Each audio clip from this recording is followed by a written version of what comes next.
High, আমি স্বাগতা। আজকের এই ভিডিওতে শেয়ার করব গ্র্যাজুয়েশন পাস সার্টিফিকেট বা কলেজের সার্টিফিকেট তুলতে গেলে আপনাকে কি কি ডকুমেন্ট নিয়ে যেতে হবে। আমার বাড়ি থেকে আমার কলেজের দূরত্ব প্রায় 100 কিলোমিটার। এবার গত 3-4 দিন আগে আমি কলেজে গিয়েছিলাম আমার সেই পাস সার্টিফিকেট তোলার জন্য। তো আমি দুটো জিনিস খেয়াল করলাম। আমার গ্র্যাজুয়েশনের যে রেজাল্ট আউট হয়েছিল সেটার যে তারিখ, সেটা থেকে পাক্কা 2 বছর পরে ইস্যু হয়েছে সেই কলেজ সার্টিফিকেট। এবার এই সার্টিফিকেটটা পেতে হলে কি করতে হবে? প্রথমে আমি কলেজে গেলাম। তো আমার বাড়ি থেকে যেহেতু ওটা দূরত্বটা অনেক, আমি বাড়ি থেকে 9টার দিকে করে বেরিয়েছিলাম। তো ওখানে পৌঁছালাম 1:55। কলেজে যখন গিয়ে পৌঁছালাম, যেখানে সমস্ত কাউন্টার থাকে, টাকা জমা তোলা, ফর্ম ফিল আপ এসব হয়, সেই কাউন্টারের ওখানে গেলাম, জিজ্ঞাসা করলাম। বললেন যিনি এই সমস্ত দায়িত্বে থাকেন তিনি এখন লাঞ্চ করতে গেছেন, তুমি একটু বসো। তো আমি একটু ওয়েট করলাম, 2:30টার দিকে আসবে বললো। তো 2:30টার পর আমি যখন গেলাম, বললো আরেকবার দেখতে গেলাম, তখন বললেন যে এখনো উনি আসেননি খেয়ে, তুমি আরেকটু বসো, আরেকটু ওয়েট করো। তারপর 3:05-10 দিকে এলেন তিনি।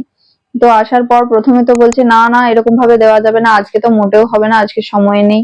তো আমি অনেক রিকোয়েস্ট করলাম যে স্যার দেখুন, আমার বাড়ি 100 কিলোমিটার দূর এখান থেকে, আমি সেই সকাল 9টার সময় বেরিয়েছি, 2টোর সময় এসে পৌঁছেছিলাম, এখানে এখন 1 ঘন্টা ওয়েট করলাম। তো আপনি যদি বলেন আমি আরো 1 ঘন্টা ওয়েট করবো, তবু স্যার একটু দেখুন যদি কিছু করা যায়।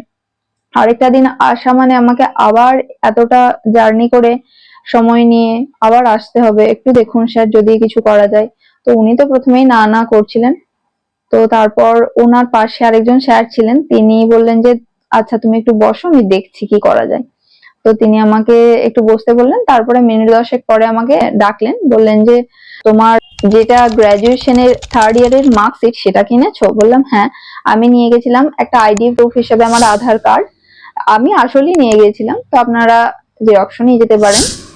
আর যেটা 3rd ইয়ারের অ্যাডমিট সেটাও নিয়ে গেছিলাম যদি দরকার লাগে, তো দরকার লাগেনি।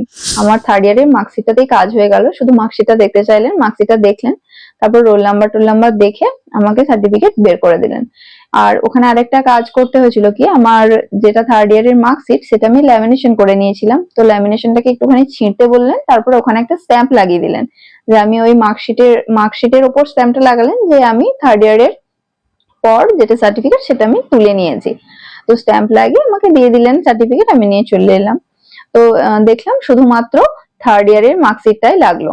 তো আমি জানি না কোন কলেজে কি নিয়ম, তো বর্ধমান রাজ কলেজে এটাই দেখলাম নিয়ম, শুধুমাত্র 3rd ইয়ারের মার্কশিটটাই দেখতে চাইলেন, আর আদার্স কোনো আইডি প্রুফ বা কিছু দেখতে চাইলেন না। তো আমি বলবো 3rd ইয়ারের অ্যাডমিট, 3rd ইয়ারের মার্কশিট আর একটা আইডি প্রুফ হিসাবে আধার কার্ড নিয়ে যাওয়াই বেটার হবে, যদি কোনো কাজে লাগে, যদি কোনো অসুবিধার মধ্যে পড়তে হয়। যদি অনেকেরই দূরে দূরেই বাড়ি, কারণ কলেজটা সবাই বাড়ির কাছাকাছি পায় না, খুব লাকিলি 1-2 জন পায়। তো বেশিরভাগ সবাইকে অনেকটা দূরে যাতায়াত করে পড়াশোনা করতে হয়, কলেজ লাইফের পড়াশোনাটা। তো যাতে আবার ফেরত না আসতে হয়, যাতে না ঘুরে আসতে হয়, সাথে একটা আইডি প্রুফ নিয়ে যাওয়াই বেটার হবে।